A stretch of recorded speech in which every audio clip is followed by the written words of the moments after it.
Hello friends, आज हमारा evidence act में सेक्शन 25 और 26 समझेंगे। ये हमारा एविडेंस एक्ट का 19th लेक्चर है। सेक्शन 25 बताता है कि यदि कोई एक्यूज्ड पुलिस ऑफिसर से कन्फेशन करता है तो वो इरेलीवेंट होगा, और 26 बोलता है कि यदि कोई एक्यूज्ड पुलिस ऑफिसर की कस्टडी में करता है तो वो इरेलीवेंट। तो उससे पहले वाले लेक्चर में हमने पढ़ा था कि कन्फेशन कब सुसंगत नहीं होते हैं, कब इरेलीवेंट होते हैं। तो एक तो सेक्शन 24 हमने पिछले लेक्चर में पढ़ लिया, और आज हम सेक्शन 25 और 26 पढ़ेंगे। तो सेक्शन 25 ये बोल रहा है कि यदि कोई एक्यूज्ड पुलिस ऑफिसर से कन्फेशन करता है तो वो कन्फेशन उसके विरुद्ध साबित नहीं किया जाएगा, वो इरेलीवेंट होगा। सेक्शन 25 में कन्फेशन शब्द का यूज हुआ है और का नहीं, यानी कि जो एक्यूज्ड कन्फेशन बोल रहा है केवल वो बार्ड है यदि एक्यूज्ड ने कन्फेशन के अलावा कुछ कहा है, वो बार्ड नहीं है, वो उसके विरुद्ध साबित किया जा सकता है। तो यहां पर कन्फेशन है, वही कहा है कि only confession is barred, not all statement is barred. If the any other statement is made by the accused other than confession then it will be relevant. दूसरा यहां पर जो टर्म है, जो इंपॉर्टेंट वर्ड है, पुलिस ऑफिसर। पीओ मैंने लिखा है पुलिस ऑफिसर, तो यहां पर लिखा है कि पुलिस ऑफिसर से किया है ना, अन्य किसी से की बात नहीं कर रहे हैं। तो पुलिस ऑफिसर का क्या मतलब है? तो यहां पर बताया कि पुलिस ऑफिसर चाहे वह किसी प्रकार का कर्मचारी हो, चाहे आपका कांस्टेबल हो, हेड कांस्टेबल हो, एसआई हो, कोई भी पुलिस ऑफिसर हो, सारे इसमें आते हैं। दूसरा इसमें एक्साइज ऑफिसर भी आता है, परंतु इसमें आरपीएफ और कस्टम ऑफिसर नहीं आते हैं, है ना। तो यहां पर हमने बताया।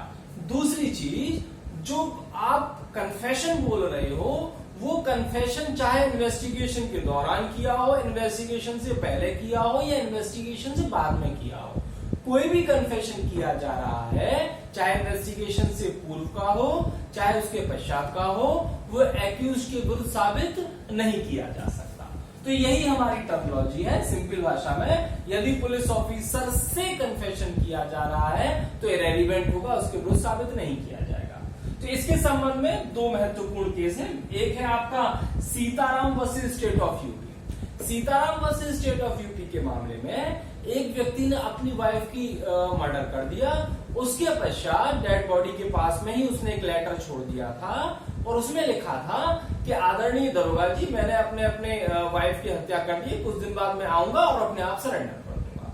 अब प्रश्न ये है, क्या यहाँ पर जो डेड बॉडी के पास में जो लेटर लिखा छोड़ दिया था और उसमें लिखा हुआ था कि आदरणीय दरोगा जी के कह करके उसने अपना जो कन्फेशन किया था लेटर के माध्यम से दरोगा जी को, क्या यहाँ पर सेक्शन 25 से बार्ड है या सेक्शन 26 से बार्ड है? तो वो इससे बार्ड नहीं होगा। वो इसलिए बार्ड नहीं होगा क्योंकि सेक्शन 25 ये कह रहा है कि पुलिस ऑफिसर से किया हो, 26 कह रहा है उसकी कस्टडी में किया हो।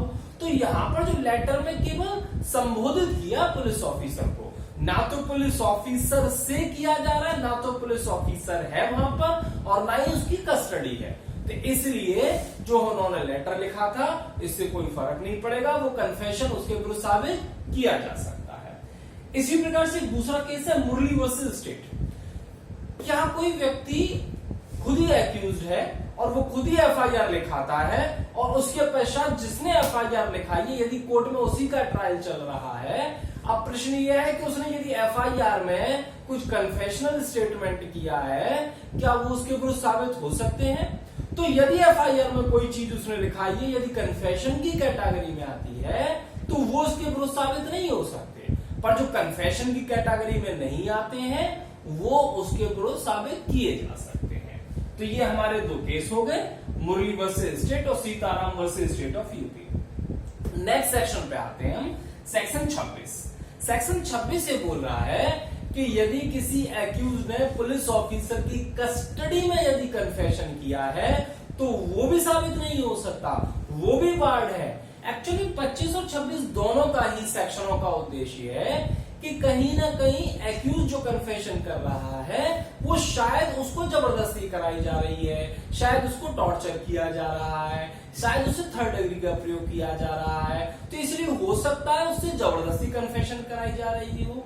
तो इसलिए उसके खिलाफ जो शारीरिक, मानसिक या किसी प्रकार से उसे जो टॉर्चर किया जा रहा है, जो उसे परेशान किया जा रहा है, तो उसको उस अत्याचार से, क्रूअलिटी से, उस फिजिकल या मेंटल किसी भी प्रकार की एक्टिविटी से जो पुलिस ऑफिसर उस एक्यूज के खिलाफ कर सकती है, उसे रोकने से है। क्योंकि यदि आप करा भी लो और वो एक्यूज कुछ कह भी देता है कन्फेशन, तो वो रेलिवेंट होगा नहीं। तो कहीं ना कहीं सेक्शन 25, 26 और 24 भी एक्यूज को एक प्रोटेक्शन देते हैं कि जिससे कि पुलिस ऑफिसर उस एक्यूज के खिलाफ कुछ गलत शारीरिक या किसी अन्य तरीके से उसको परेशान ना करे। तो यही सेक्शन 25 और 26 का उद्देश्य भी है, तो प्रोटेक्शन प्रदान करती है। तो सेक्शन 25 हमने एक लॉ पढ़ लिया कंप्लीट। तो सेक्शन 26 है उसी का एक वाइड रूप है। तो सेक्शन 26 में वही लिखा है कि यदि भाई जब हम 25 में कोई चीज डायरेक्टली नहीं कर सकते, तो 26 ये कह रहा है कि यदि हम डायरेक्टली कन्फेशन नहीं कर सकते, वो इरेलीवेंट है, तो इनडायरेक्टली भी कन्फेशन नहीं हो सकता। तो इनडायरेक्टली का मतलब यहां पर है कि उसकी कस्टडी, यानी कि सेक्शन 26 में कोई एक्यूज पुलिस ऑफिसर की कस्टडी में भी यदि वो कन्फेशन कर रहा है, वो भी रेलिवेंट होगा, वो भी इसके विरुद्ध साबित नहीं हो सकता है। तो वही लिखा है, confession under police custody not to be proved against the accuse. तो यहां पर पुलिस कस्टडी का मतलब क्या है? पुलिस कस्टडी का मतलब है कि जो बंदा है वह अपनी शारीरिक, उसकी जो बॉडी है वह इंडिपेंडेंटली या फ्रीली कहीं भी आने जाने के लिए फ्री ना हो, अर्थात वो व्यक्ति किसी की रेस्ट्रिक्शन में ना हो, कर्टेल ना कर रखा हो, अर्थात वह जहां चाहे, यदि वह नहीं जा पा रहा है, जहां चाहे वह जा नहीं पा रहा है, तो हम ये कहेंगे कि पुलिस की कस्टडी है, अर्थात उसकी फ्रीडम को कर्टेल कर रखा है, चाहे भले ही वो जेल में हो या ना हो, चाहे भले ही घर में हो, चाहे बेड पर हो, चाहे जेल में हो, चाहे अस्पताल में हो, यदि वो व्यक्ति फ्री नहीं है, यदि व्यक्ति इंडिपेंडेंट नहीं है कहीं भी जाने के लिए, तो हम कहेंगे वो पुलिस कस्टडी है। ठीक है, तो यहाँ पर जेल में होना आवश्यक नहीं है। हो सकता है उससे कह दी कि यदि तुम घर से बाहर निकले तो हम तुम्हें मार देंगे, या फिर यहां से बाहर निकले तो हम तुम्हें मार देंगे, तो वो भी कस्टडी हो सकती है। तो वही लिखा कि पुलिस कस्टडी का मतलब यदि कोई व्यक्ति जो इंडिपेंडेंटली कहीं जाने के लिए होता है, यदि वह नहीं जा पा रहा है, तो हम कहेंगे वो क्या है? पुलिस कस्टडी है। दूसरी ये डायरेक्ट भी हो सकती है, इनडायरेक्ट भी हो सकती है, जेल में भी हो सकती है, घर पे भी हो सकती है, गाड़ी में भी हो सकती है, होटल में भी हो सकती है, कुर्सी पर भी हो सकती है ना। तो यही मैंने लिखा है कि अब कैसे हम समझे। एक एग्जाम्पल से सपोज करो कोई एक्यूज जेल में बंद है और जेल में किसी दूसरे एक्यूज से या किसी दूसरे बंदे से कहता है कि हाँ मैंने ही नाम के व्यक्ति को मारा है, तो वहां पर जेल में कह रहा है तो वो पुलिस कस्टडी मानी जाएगी और उसके उस कन्फेशन को उसके विरुद्ध साबित नहीं किया जाएगा। अब दूसरा एग्जाम्पल ऐसे भी समझ सकते हैं कि कोई एक्यूज हॉस्पिटल में इलाज करा रहा है और वहां पर डॉक्टर से कहता है कि हाँ मैंने ही बी नाम के व्यक्ति को मारा था, क्या यहाँ पर ये कन्फेशन रेलिवेंट है? कन्फेशन रेलिवेंट ये वाला होगा, परंतु यदि उस जो जहां पर इलाज हो रहा था उसके कमरे के बाहर दो यदि पुलिस वाले हैं, अर्थात वो कस्टडी में है, अर्थात वो हॉस्पिटल से कहीं इधर उधर नहीं जा सकता, तो हम ये कहेंगे कि हाँ पुलिस कस्टडी है, फिर वो उसके विरुद्ध साबित नहीं हो सकती, चाहे भले ही वो कन्फेशन डॉक्टर से ही क्यों ना कर रखा हो। और ये इंपॉर्टेंट है, पीसीएसजे में आ चुका है। तो चाहे भले आपने कन्फेशन डॉक्टर के सामने किया हो, यदि उसके गेट पर कांस्टेबल है तो ये पुलिस कस्टडी मानी जाएगी, उसके विरुद्ध साबित नहीं की जाएगी। पर जो मैंने आपको बताया ये एब्सोल्यूट रूल नहीं है, इसका एक एक्सेप्शन भी है।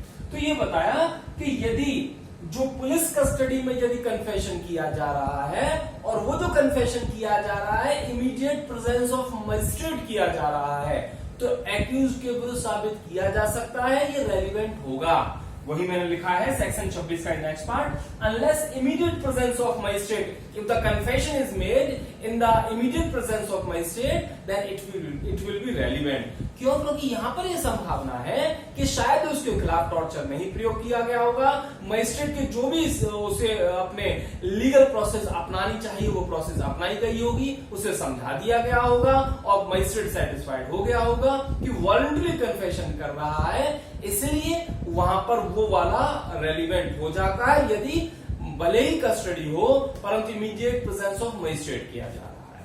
अब यहाँ पर इमीडिएट प्रेजेंस ऑफ मजिस्ट्रेट से क्या मतलब है? यानी कि उसकी जो इमीडिएट प्रेजेंस लिखा है, तो केस है Z L Ariel versus state of MP के मामले में बताया कि भाई इमीडिएट प्रेजेंस का मतलब है जहां पर एक्यूज है उसी रूम में। ऐसा नहीं कि कन्फेशन कर रहा है एक्यूज एक रूम में और मजिस्ट्रेट है दूसरे रूम में, तो वहां पर उसका हम ये नहीं कहेंगे कि इमीडिएट प्रेजेंस ऑफ मजिस्ट्रेट है। तो ये हमारा सेक्शन 26 था। तो यदि पुलिस ऑफिसर से किया जा रहा हो कन्फेशन, यदि पुलिस ऑफिसर से कन्फेशन किया जा रहा हो और मजिस्ट्रेट यद्यपि वहां पर जेल में हो, अब प्रश्न ये है क्या इस स्थिति में क्या कन्फेशन रेलिवेंट होगा? फिर दोबारा क्वेश्चन सुनिए कि एक एक्यूज ने कन्फेशन किया पुलिस ऑफिसर से और वहां पर मजिस्ट्रेट उपस्थित है, क्या कन्फेशन रेलिवेंट होगा? होगा तो कैसे, नहीं होगा तो किस प्रोविजन में? तो इसको आपको आंसर देना होगा, नेक्स्ट लेक्चर में हम समझेंगे। तो ये हमारा सेक्शन 25 और 26 कंप्लीट है। Thank you.